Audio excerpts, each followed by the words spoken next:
Olá para você que está aqui assistindo esse vídeo meu.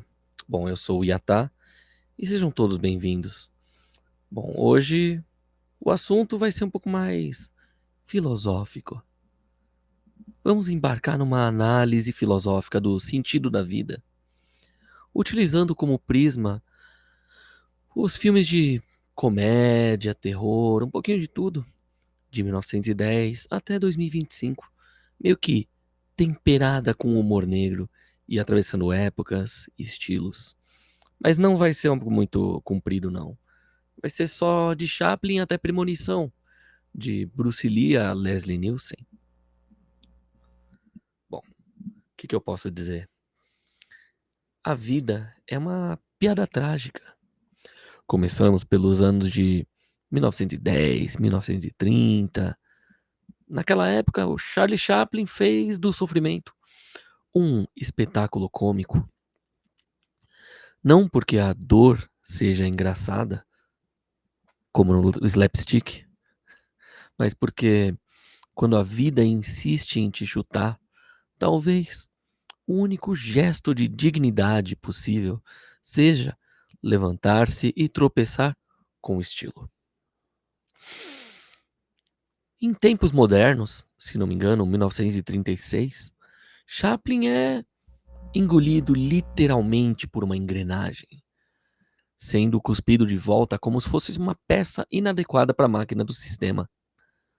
A filosofia é implícita.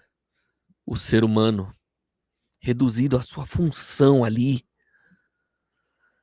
perde a identidade, né? E no fundo isso é hilário e trágico ao mesmo tempo. Já nos curtas de horror mudo da mesma época, como The Haunted House de 1921, né, A Casa Assombrada, Buster Keaton corre de fantasmas falsos, como se fugisse do próprio sentido da existência. E talvez estivesse mesmo, né? A comédia e o terror mudo revelam algo essencial. A vida é absurda e não há diálogo possível com o destino. Só gestos exagerados, caretas e correria. O heroísmo é como uma piada existencial. Por exemplo, a gente pode lembrar da comédia física dos anos 60, 70. Bruce Lee, nessa época, ele entra como uma figura trágico-heróica, num mundo que insiste em subestimar o espírito. O Voo do Dragão, por exemplo, em 72, se não me engano, ele derrota o Chuck Norris num coliseu vazio.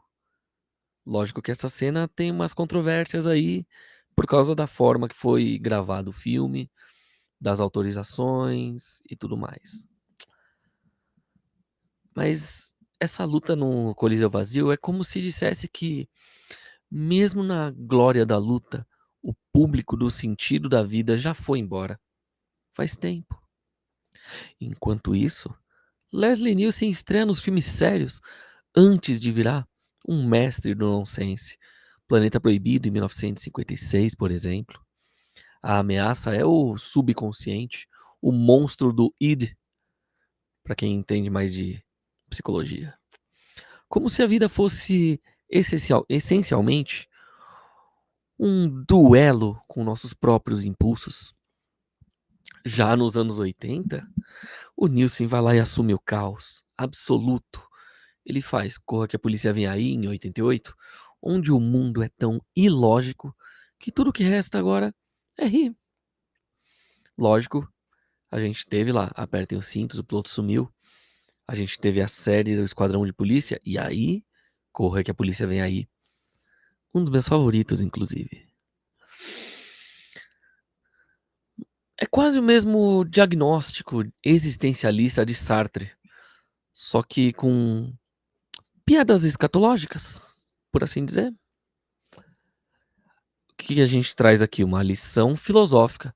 O herói moderno, seja ele lutador ou um detetive trapalhão, tenta impor lógica em um mundo essencialmente cômico ou aterrador.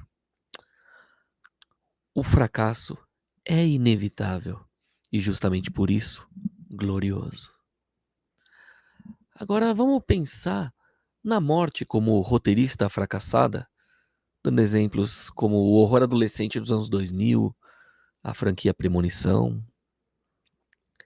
Nos anos 2000 a gente entra nesse território onde a morte tem uma agenda, como por exemplo no próprio Premonição.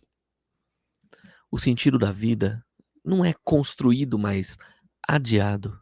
Você pode escapar do acidente de avião, mas você vai acabar morrendo engasgado por um pedaço de frango enquanto você assiste a sua televisão. Isso se o micro-ondas não explodir primeiro, ou o monitor do seu computador de tubo.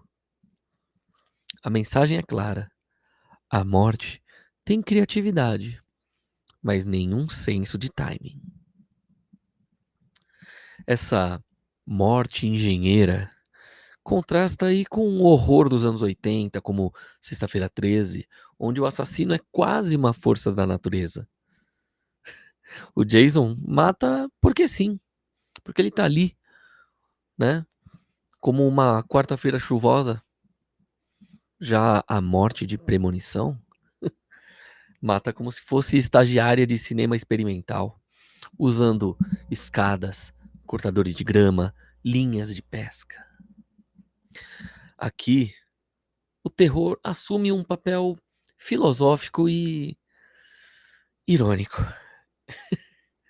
Você é só um boneco numa Rube Goldberg da desgraça, e o único livre-arbítrio que você tem é escolher qual playlist tocar antes de morrer. Mas eu também posso fazer uma lista de filmes para morrer antes de assistir, ou músicas para morrer antes de ouvir. Não sei. Mas a gente chegou num tempo agora em que é uma comédia meta, o vazio existencial do cinema pós-moderno, que equivale a 2020 até agora 2025. Filmes recentes como Tudo em Todo Lugar ao Mesmo Tempo, se não me engano foi em 2022, são filmes que trouxeram uma nova camada à busca desse sentido. E se o sentido não existir? E tudo bem, é isso. Por exemplo, a personagem Evelyn, ela é confrontada com versões infinitas dela mesma, inclusive em uma que ela é uma pedra, um pedregulho, só. Ela não é um ser humano. A resposta emocional mais honesta do filme acontece quando duas pedras conversam silenciosamente com legendas. Nada importa, mas isso não é um lamento, é libertador.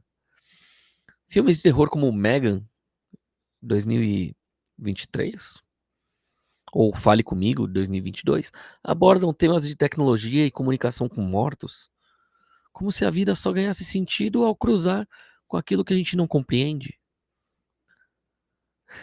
O medo é de sermos substituídos, ignorados, seja por bonecas robóticas que parecem serem uma espécie de filha da Elizabeth Olsen com o Visão, Megan, né? Ou até por espíritos desinteressados, só estão ali por estar. Nessa era, o sentido da vida virou um aplicativo, só que ninguém leu os termos de uso. Só clicou e aceitou. Agora pensa, vamos chegar na montagem final disso tudo. A filosofia do gag, do susto, do silêncio.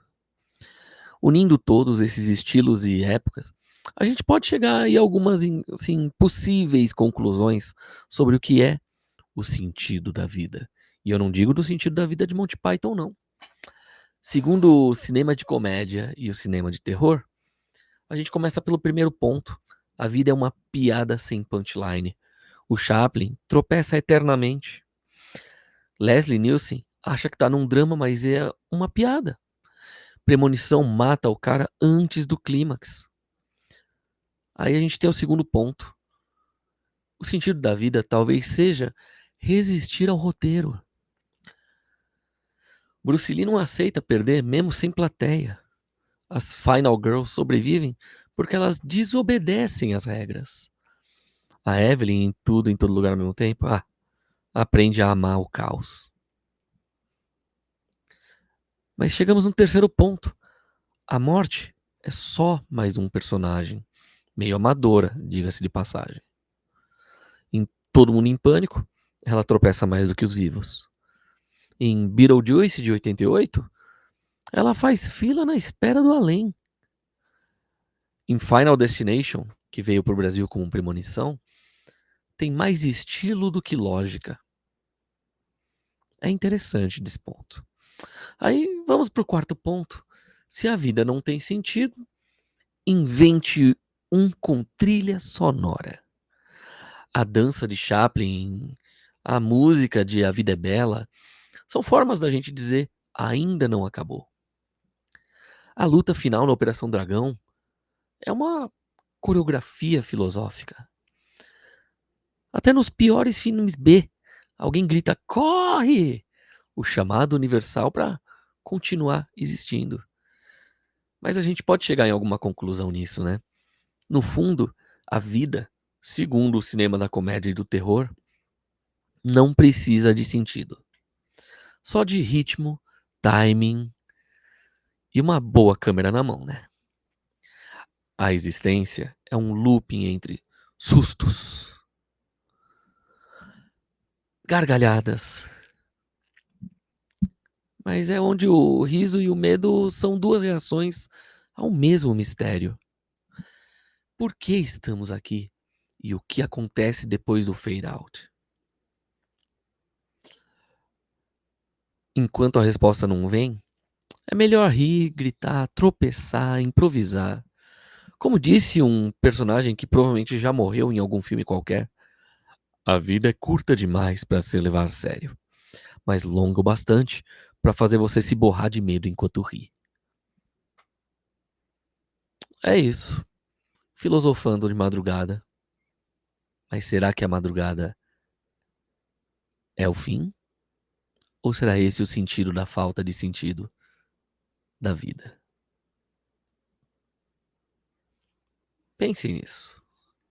Aliás, se você quiser mandar algo aí pra mim, você pode mandar os itens para Caixa Postal 42313, Agência AC Ipiranga, São Paulo, SP, CEP 04218-970. De repente um filme interessante ou diferente, um objeto um tanto peculiar, ou um livro que você acha que pode trazer o sentido da vida, ou tirar um pouquinho mais o sentido. Ou um jogo de videogame. Bom, mas é isso. Se você quiser, você pode também ajudar aqui. Manda Pix, livepix.gg/yatalog ou co-fi.com/yatalog. São grandes opções, né? E seja sempre bem-vindo aqui na Jam Station, programa do Yatalog, dentro do canal Sou Mais Pop, que é o número 199 do aplicativo Sou TV. É isso aí. A gente se vê na próxima semana e, lógico, muita diversão e filosofia também. Então, até a próxima.